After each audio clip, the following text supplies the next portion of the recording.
আপনি কি time sell করছেন নাকি টাইম মাল্টিপ্লাই করছেন, তার উপর ডিপেন্ড করবে আপনি গরিব থাকবেন নাকি রিচ থেকে সুপার রিচ হয়ে উঠবেন।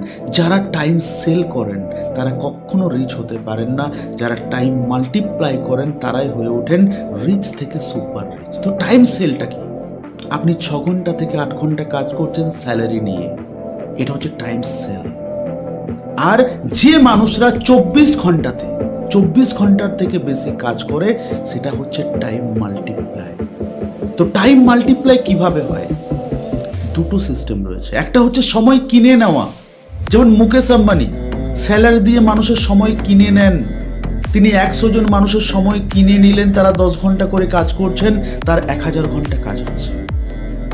আরেকটা পথ রয়েছে ডাইরেক্ট সেলিং বিজনেস, যেখানে আমরা মানুষকে শিখিয়ে দিই কাজ এবং তার সময়টা আমার সাথে যুক্ত হয়ে যায়।